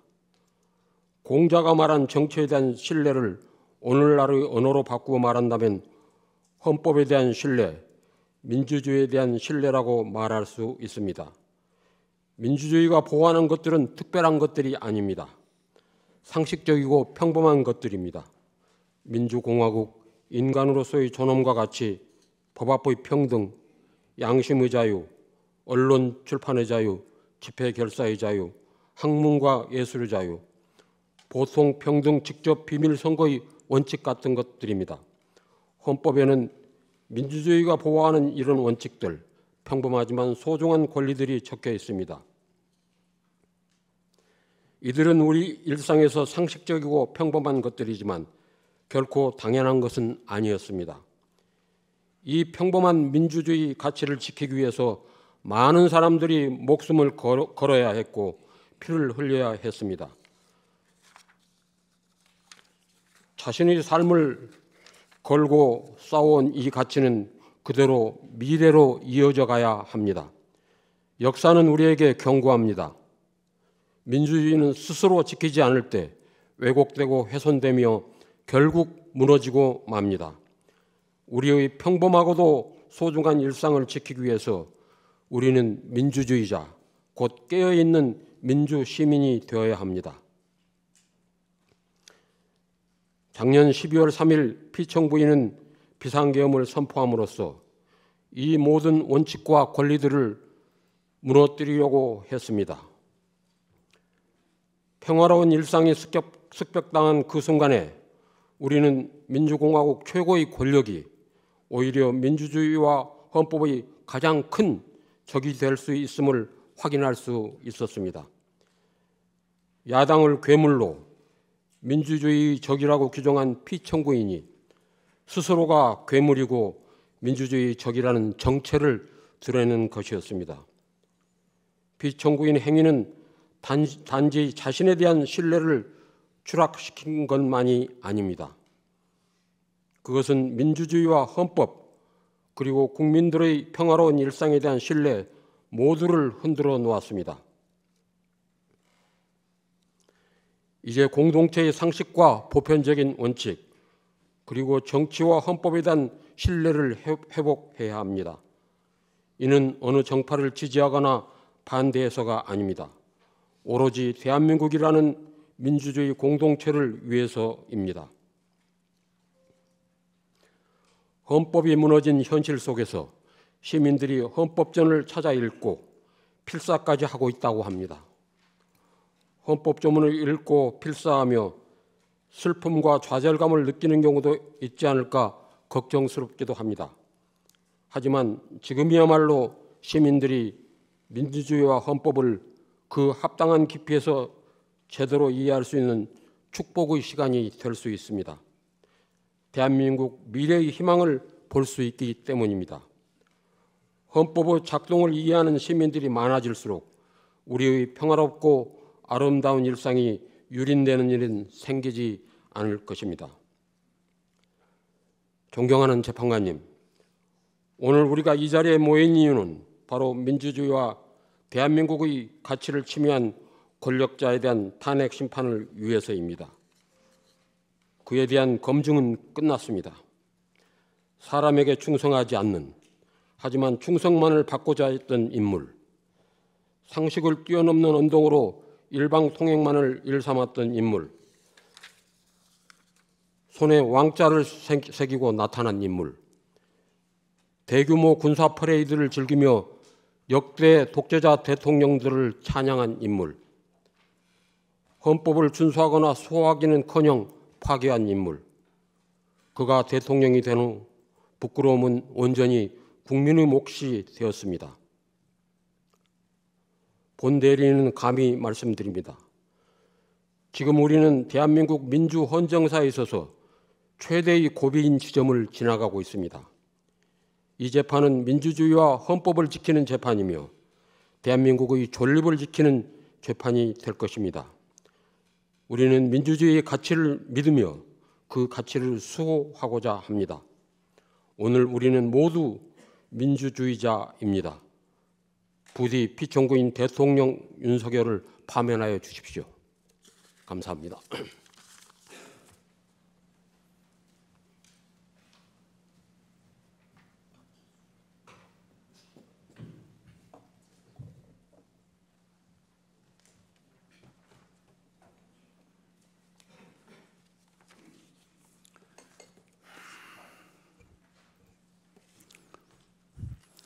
정구인의 대리인 송두환입니다. 존경하는 헌법재판소 재판관님들께 이 탄핵 심판 사건에 관한 저희 소견을 말씀드릴 기회를 가지게 된 것을 큰 영광으로 생각합니다. 먼저 지극히 과중한 부담 속에서도 이 사건의 공정하고 신중한 심리에 매진해 오신 재판관님들께 깊은 경의를 표합니다. 피청구인이 지난해 12월 3일 돌연히 비상계엄을 선포함으로써 대한민국이 극심한 혼란과 갈등 상황에 처한 지 이제 84일이 되었습니다. 이 기간 동안의 일들을 돌아보면 참으로 착잡한 심정을 금할 수 없습니다.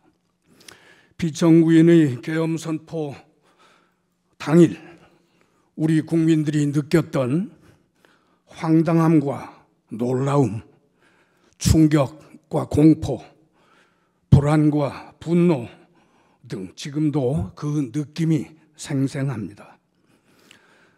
그런데 그날 이후 이 사태에 대한 조사, 수사, 재판이 진행되는 과정에서 피청구인과 그 주변 일부 인사들이 그 당시 우리 모두 TV 생중계 화면으로 목도한 일들까지 부인하며 상식에 반하는 궤변과 책임 회피의 태도로 일관하고 있는 것을 보면서 우리 국민들은 또 다른 고통을 경험하고 있는 것이 현재의 상황입니다.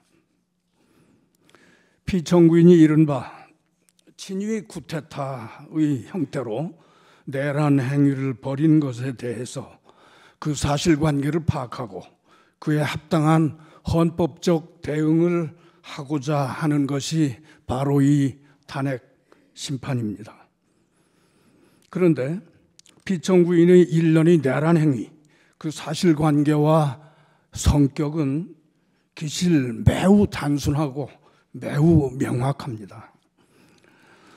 헌법 제77조 제1항에서 말하는 전시사변 또는 이에 준하는 국가의 비상사태도 아니었고 병력으로서 군사상 필요에 응하거나 공공의 안녕질서를 유지할 필요가 있을 때도 아닌 것이 객관적으로 명백한 상태에서 피청구인이 지극히 주관적인 판단 그리고 도저히 동의할 수 없는 동기와 목적으로 느닷없이 비상계엄을 선포하고 그 과정에서 적법한 국무회의 심의 및 부서 등 절차를 갖추지도 않고 헌법 제77조 제4항에 따라서 지체 없이 국회 통과할 의무도 이행하지 않은 것은 물론 국회의 계엄 해제 요구 의결을 불가능하게 하기 위하여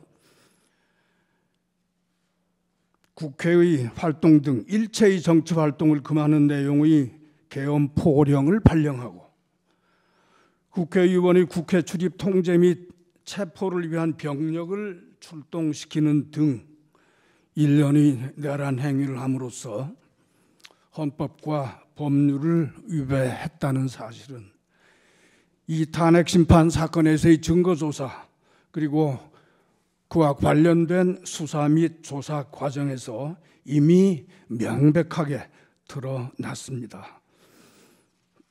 이 부분은 저희들이 여러 증거도 제출한 바가 있어서 이 점에 관하여는 더 이상 중복하여 말씀드리지 않겠습니다. 다만 이 사건을 우리가 어떤 시각으로 바라볼 것인지 그 성격을 어떻게 규정해서 어떤 헌법적 대응을 할 것인지에 관한 의견을 말씀드리고자 합니다. 가장 먼저 이와 같은 피청구인의 행위에 있어서 그 위헌 위법의 정도, 위헌 위법의 중대성을 어떻게 평가할 것인지에 관한 것입니다. 이 점과 관련해서는 한 개의 질문 또는 의문이 떠오릅니다. 과연 이 사건에서의 위헌 위법보다 더 중대한 위헌 위법 사유가 과거이든 미래이든 있을 수 있겠는가 하는 것입니다. 2004년 노무현 대통령 탄핵 심판 사건에서의 탄핵소추 사유는 요컨대 기자회견에서 특정 정당을 지지한 대통령의 발언이 공무원의 정치적 중립 의무에 위반되는지 여부였고 2017년 대통령 박근혜 탄핵 심판 사건에서의 소추 사유는 어떤 특정 민간인의 국정 개입을 허용하고 권한을 남용한 행위가 대통령이 공익 실현 의무에 위배되는지 여부가 그 핵심이었습니다. 그에 비해서 이 사건의 소추 사유는 위헌 위법한 계엄령 선포, 그리고 그 전후에 걸친 국회 선관위 침탈, 다수의 정치인, 법조인 등 체포, 구금, 시도 등 내란 행위에 관한 것입니다. 우리 형사법의 전 체계 내에서 가장 중한 법정형이 규정된 범죄가 내란죄라는 점을 굳이 상기하지 않더라도 헌법 법률 위반의 중대성 면에서 이 사건에 있어서의 위헌 위법성보다 더 무겁다고 평가할 사유는 과거에도 또 미래에도 있을 것이라고 상상하기가 어렵습니다.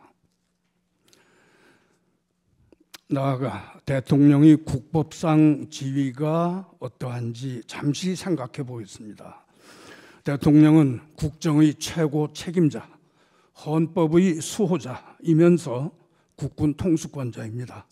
이는 헌법 제 66조 및 74조에서 명시하고 있습니다. 따라서 대통령은 이와 같은 엄중한 책무를 수행할 확고한 의사와 능력 그리고 자격을 갖추고 있을 것이 요구됩니다. 그리고 대통령의 어떤 공적인 행위에 대한 평가는 당연히 이러한 국법상 지위와 성격에 비추어서 행해져야 할 것입니다. 그러한 관점에서 이 사건의 경우를 살펴보고자 합니다. 돌아보면 피청구인이 당초에 비상계엄을 선포할 때의 대국민 담화 내용부터 납득하기 어렵고 실은 매우 괴이적었습니다. 그 담화 내용을 보면 국회의 탄핵 남발 그리고 예산 삭감 등으로 국정 운용이 매우 어렵다라고 하는 설명을 하더니 그 어떤 다른 사정의 설명이나 주장도 없이 갑자기 종북 반국가 세력을 일거에 척결하기 위해서 계엄을 선포한다라고 선언을 했습니다. 이 대목은 피청구인이 그와 다른 정치적 견해를 가졌거나 또는 대통령이 국정 운영에 협조하지 않는 자는 그것만으로도 종북 반국가 세력으로 인식하고 있다는 것을 드러내고 있습니다. 한편 피청구인이 말하는 국정 운영의 어려움이라는 사정이 있다면 대통령으로서는 여야의 대립, 갈등, 국회와 정부의 불통 등이 그 원인인지를 살펴본 다음 무엇보다 먼저 국회 또는 여야당 정치 지도자들과의 대면, 대화, 설득, 협상 등 노력을 시도하는 것이 필요할 것입니다. 그리고 이러한 경우의 필요에 대비하여 헌법은 제81조에서 대통령은 국회에 출석하여 발언하거나 서한으로 의견을 표시할 수 있다라는 규정까지 두고 있습니다. 그런데 피청구인은 이러한 노력은 전혀 하지 아니한 채 상대당과의 대화, 대면 등을 완강하게 거부하고 불타협의 자세를 완고히 유지하던 끝에 난데없이 비상계엄을 선포하는 동시에 병력을 국회에 출동시켰던 것입니다. 이는 피청구인이 국정의 최고 책임자 그리고 헌법의 수호자로서의 지위와 책무에 대한 인식을 하지 못하고 있다는 것을 여실히 보여주는 것입니다. 한편 피청구인은 적어도 지난해 봄 이후 정, 관, 군의 측근 인사들과 대화하면서 국정 운영의 어려움을 해소하는 방안으로 비상대권을 여러 차례 운유하였다는 것이 드러나고 있습니다. 이 또한 매우 우려되는 대목입니다. 비상대권이라는 용어는 중세 시대 이후 서구의 이른바 절대왕정 시대 또는 왕조 시대에 존재했던 개념으로 근현대 국민 주권 국가의 헌법에서 엄격한 요건과 절차에 따라 제한적으로 인정되는 국가 긴급권과는 그 발상의 기초가 다른 것입니다.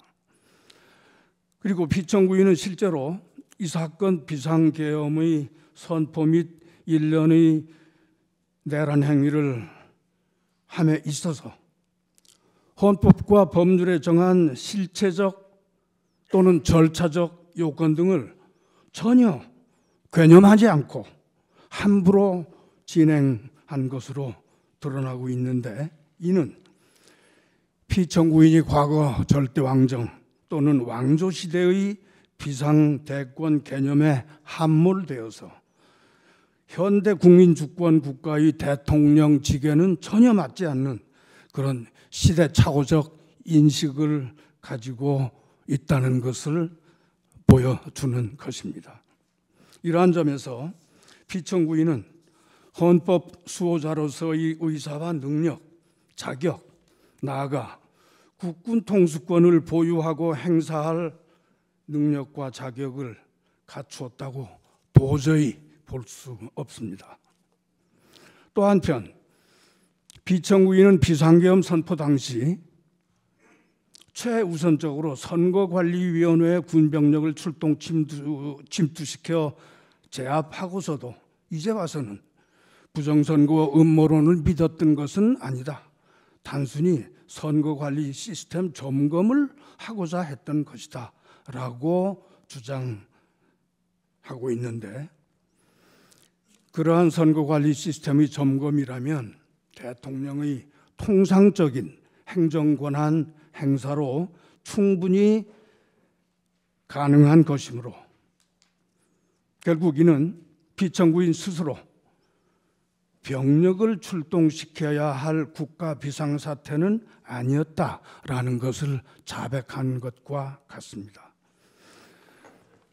이 밖에 피청구인은 억지 주장과 궤변으로밖에 볼 수 없는 여러 가지 주장을 하였는데 이를 전부 매거하기가 어려울 정도입니다. 피청구인은 계엄 선포 당일 군인들이 국회에 출동 진입을 했으나 그로 인한 무슨 유혈 사태가 발생하지는 않았고 오히려 군인들이 국민들로부터 폭행을 당했다라고 주장하였는데, 이는 마치 야간 주거 침입 강도범이니 그 강도범을 집에서 밀어내려고 한 집주인을 폭행범으로 몰아붙이는 것과 똑같습니다. 우리 국민들은 만약에 12월 3일 그날 밤 민주시민 의식이 있는 국민들이 즉시 국회 주변으로 달려가 계엄군의 국회 진입을 막아서지 않았더라면, 또 현장에 출동한 군인들이 그 제복 속에 소중히 간직하고 있던 민주적 양식과 양심에 따라 피청구인의 불법적 명령에 소극적 저항을 벌이지 아니하였더라면, 그리하여 피청구인의 의도와 계획이 그대로 진행되었더라면 그 후 얼마나 끔찍한 사태가 벌어졌을지 상상하면서 지금도 몸서리를 치고 있습니다. 그런데도 피청구인은 세상에 2시간짜리 계엄이라는 것이 있는가, 의원 등 체포 또는 유혈 사태가 실제 발생하지 않았으니 아무 일도 일어나지 않은 것, 국회의 해제 요구 의결을 당연히 예상한 경고용 계엄, 심지어는 계몽령 운운함으로써 차마 할 말을 잃게 하고 있습니다. 그러나 단언컨대 우리 국민들은 이 사건 비상계엄과 탄핵 심판의 전 과정을 비상한 관심으로 지켜보고 있습니다. 그리고 피청구인 측이 어떤 궤변을 농하더라도 그 허구성, 그 허위성을 간파할 능력이 있으며 따라서 그에 현혹되지 않을 것입니다. 피청구인이 국민 대다수의 바로 눈앞에서 위법한 만행을 펼쳐 보이고서 그 후에 억지 변명과 궤변으로 잘못을 덮을 수 있다고 생각한다면 그것은 우리 국민들의 의식 수준과 판단 능력을 얕잡아보는 오만함일 뿐입니다. 존경하는 헌법재판관님, 피청구인이 나름 상당한 기간에 걸쳐 이 사건 비상계엄 및 일련의 내란 행위를 계획해 왔으나 정작 그 실행 과정에서 예상치 못했던 변수들로 인하여 당초의 목적을 달성할 수 없게 되었던 것이다 라고 하는 객관적 상황이 충분히 밝혀진 상황입니다. 그런데도 피청구인은 그에 대해서 당당하게 과오를 시인하고 책임지는 자세를 보이기는커녕 억지 변명과 궤변, 책임 회피, 그리고 피해자 코스프레 등으로 일부 지지층을 향한 선동을 계속하고 있습니다. 그리하여 우리 사회는 최근 두 개 진영으로 나뉘어서 상대 진영에게 증오와 분노의 언어를 쏟아내고 있습니다. 그리고 피청구인은 그러한 혼란 상황을 이용하여 다시 한번 정치적 반대자들을 반국가 세력으로 몰아서 일거에 척결할 기회를 갖고자 골몰하고 있는 것으로 보입니다. 그러나 광인에게 다시 운전대를 맡길 수는 없습니다. 또한 증오와 분노로 이성을 잃은 자에게 다시 흉기를 쥐어줄 수는 없습니다. 헌법 수호자로서의 책무를 망각하고 헌법 규정과 그 정신에 역행하여 헌법과 헌정 질서를 공격하고 그러한 목적으로 국군 병력을 함부로 동원해서 헌법기관과 헌법 체계를 공격함으로써 헌법 수호자 겸 국군 통수권자로서의 능력과 자격이 없음을 스스로 증명한 사람을 대통령직에 복귀하게 할 수는 없습니다. 피청구인의 무모하고 무도한 행위를 그 행위로 인한 헌정 질서의 위기, 그로 인한 현재의 혼란과 갈등, 반목, 적대의 상황을 가장 빠르게 극복하기 위한 노력을 서둘러야 할 것입니다. 한 걸음 더 나아가서 오늘이 이 탄핵 심판은 단순히 피청구인 한 사람의 대통령직 유지 여부를 가리는데 머무르지 않습니다. 이것은 우리 헌법의 존엄을 지키고 우리 민주주의 가치를 수호하며 입헌민주공화국 대한민국의 헌정질서와 법치주의 장래를 결정짓는 중대한 재판입니다. 우리의 입헌민주주의는 이제까지 여러 차례 위기를 경험한 바 있었으나 그때마다 우리 국민들은 용기와 지혜로 이를 극복해 왔습니다. 우리의 역사는 그 고통스러웠지만 위대했던 그 발걸음을 기록하고 있습니다. 이 사건 탄핵 심판은 우리 국민들이 다시 한번 민주 헌정 질서의 위기를 넘어서 민주주의를 회복하는 역사의 한 장면으로 남을 것입니다. 존경하는 헌법재판관님, 이제 우리 헌법이 그 스스로 헌법 및 헌정 질서의 수호 장치로 마련해 둔 이 탄핵 심판 제도를 통하여 피청구인의 비상계엄 선포와 일련의 내란 행위의 위헌 위법성을 분명하게 공권적으로 확인 선언하고 피청구인을 대통령직에서 확정적으로 배제하여야 합니다. 그것이 헌법의 명령, 국민의 명령, 역사의 명령이라고 생각합니다. 존경하는 헌법재판관님, 이러한 점을 고려하셔서 피청구인을 대통령직에서 마땅히 파면하여